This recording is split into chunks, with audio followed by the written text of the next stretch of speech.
Alors, bonjour tout le monde. Ici Cynthia Blanchette, productrice du Salon et Congrès de l'événementiel en Atlantique qui aura lieu le 19 septembre prochain à Hamilton. Je suis en entrevue avec Pascal Paulin. Bonjour Pascal. Bonjour Cynthia, ça va bien? Ça va très bien, toi? Oui, ça va bien. Pascal, tu es une de nos invités pour une conférence atelier lors du congrès qui s'appelle Nouvelles tendances de communication en événementiel. Pascal, pour les gens qui ne nous connaissent pas, parle-nous un petit peu de ton entreprise. Qu'est-ce que tu fais exactement en communication? Mon entreprise s'appelle Forte Communication. Fait que je fais de tout genre de communication. Évidemment, la communication en événement, c'est une grosse partie du travail. Je fais des relations publiques, je fais du marketing, je fais aussi ce qu'on appelle du marketing social, de la gestion de crise, de la formation en communication, de la stratégie. En fait, à peu près tout ce qui gravite autour des communications, ça fait un petit peu plus que 25 ans que je joue dans ces eaux-là. Fait que j'ai eu toutes sortes d'expériences, des petites, des grandes, des événements qui ont bien marché, d'autres pas toujours parce que c'est toujours un risque. Fait que c'est tout ce bagage-là que je vous amène au mois de septembre. Parfait. Puis là, tu sais, vu qu'on va teaser un petit peu les gens par rapport à ce que tu vas faire, selon toi, Pascal, c'est quoi une bonne communication au sein d'un événement? Tu sais, mettons, on a des organisateurs d'événements qui nous écoutent, ou en tout cas des gens qui travaillent beaucoup dans l'événementiel ou à organiser des choses. Pour toi, un événement qui fonctionne bien en lien avec la communication, c'est quoi la bonne recette, là? La bonne recette, c'est de s'assurer qu'on couvre chacune des étapes. C'est-à-dire qu'on a le pré-événement, on a l'événement en tant que tel, puis on a le post-événement. Un événement qui se passe une fois, c'est possible. Un événement qui est récurrent, c'est souvent le cas.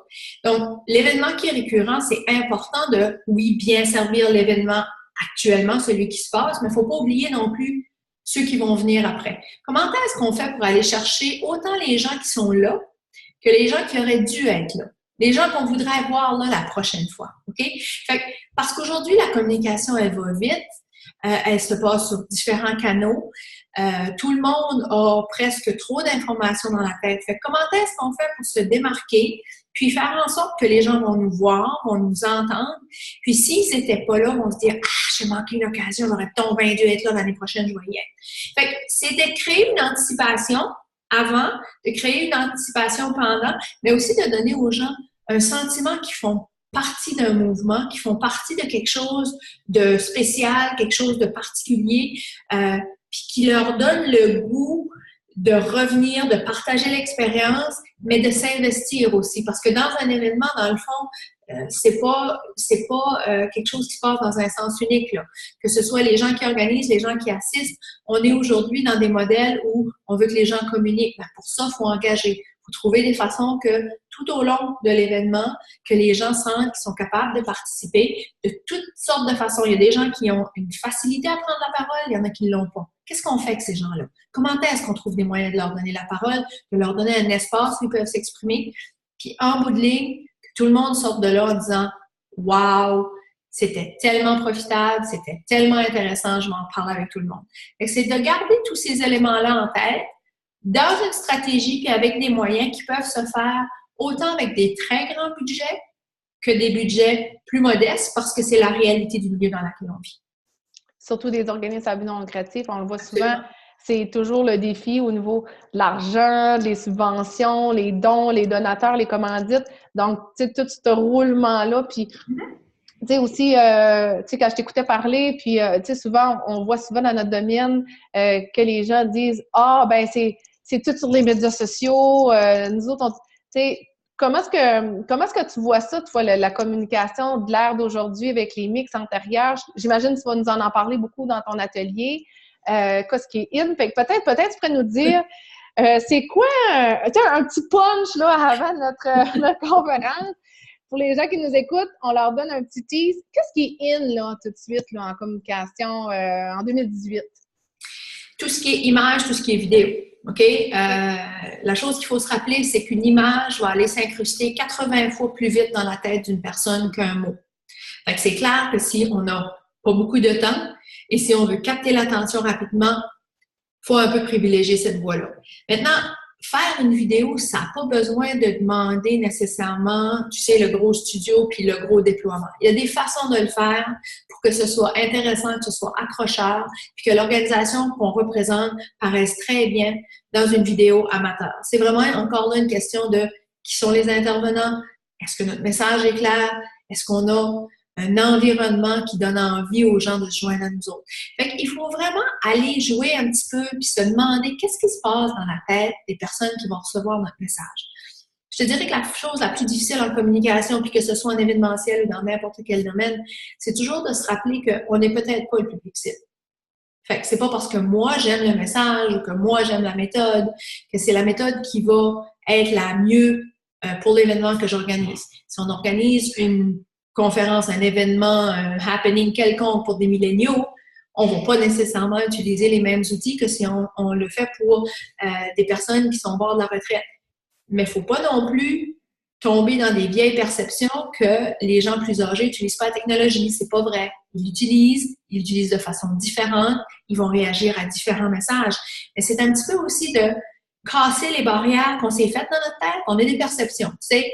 On pourrait faire tout le spectre là, des générations milléniaux, X, boomers, silencieuses, mais mythes, là, puis on tomberait dans les gros, les gros mythes, gros comme le bras, mais c'est pas le cas. Fait qu'il faut aller au-delà de ce que nous, on reçoit nécessairement comme information. Il faut être capable d'aller chercher la vérité sur les publics qu'on veut aller chercher. Ça va toujours rester la clé. C'est qui le public? Comment est-ce qu'il réagit? À quoi il réagit? Comment, dans mon organisation, je peux trouver les moyens, le temps et les méthodes pour rejoindre ces gens-là? C'est ça la clé du succès. OK. Donc, c'est vraiment connaître à qui qu'on s'adresse pour offrir le bon message et bien se positionner dans ce sens-là. Oui, parce que, comme je vous dis, je sais pas, je suis prête à mettre 20$ au jeu n'importe quand, que tout le monde, quand on se couche le soir, ça tourne là-dedans, ça tourne, puis à un moment donné, c'est comme, OK, le hamster, il va-tu arrêter? Là, je veux dormir, OK? Ben ça, pour moi, c'est un signe d'un overload d'informations. Ça veut dire que pendant toute la journée, on m'a bombardé de toutes sortes de messages, puis je les ai vus, je les ai peut-être pas entendus, puis à un moment donné, il faut que je les classe. Comment on fait pour se faire entendre? Comment on fait pour se démarquer, justement, dans un monde où il y a plus d'informations que je crois que le cerveau humain est capable de transiger, de processer. Tu sais, on parle de médias sociaux, puis on parle de nouvelles méthodes, puis tout ça, mais ça se peut aussi que des méthodes qu'on employait il y a 15 ans ou il y a 20 ans dans un contexte bien particulier soient la méthode qu'on doit employer. Oui. Ça ne veut pas dire que parce que c'est nouveau que c'est nécessairement bon non plus. Tu sais, il faut être capable d'évaluer ça en fonction du public, en fonction de nos moyens aussi. OK. C'est vraiment intéressant. Puis Pascal, on ne dévoile pas toutes les autres punches parce qu'on te garde. Puis Pascal, tu es la seule femme qui va venir faire une conférence et atelier durant le congrès. Alors, avec ton énergie et tout ça, puis ton expérience, je suis sûre que les gens vont avoir plein d'informations, mais pas plein d'informations, des choses qui vont pouvoir revenir justement à leur travail et vraiment les appliquer. Et aussi, tu seras présente pour répondre à leurs questions, justement, sur tes expériences de travail, qu'est-ce qui fonctionnerait mieux peut-être dans certains cas, tu pourras peut-être les conseiller. Bref, on les invite à venir au congrès. Il y a encore de la place pour s'inscrire. Les gens peuvent s'inscrire à www.scea.ca ou là, ils vont avoir l'inscription en ligne pour s'enregistrer pour le congrès. Donc, il y a encore de la place. Le prix est de 250 $ par personne pour participer à une pleine journée complète. Donc, toi, il y a aussi Daniel Blouin qui va venir faire une conférence de motivation sur les sorties d'ondes.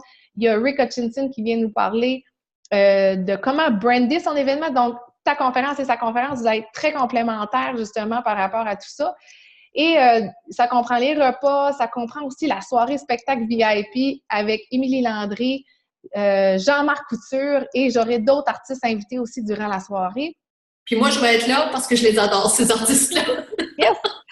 Fait que, tu sais, c'est une journée belle complète. Il va y avoir des exposants aussi qui vont être justement là pour vous offrir soit vous expliquer des services qui font justement reliés à l'événementiel, des produits. Donc, vraiment, c'est une journée très intéressante pour vous, chers organisateurs d'événements, où les gens qui touchent, en tout cas, à soit organiser des choses au sein de votre entreprise ou au sein d'une organisation.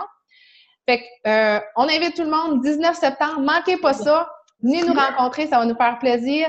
Et on va mettre de l'information sous la vidéo ou en haut de la vidéo pour plus de questions par rapport à le congrès.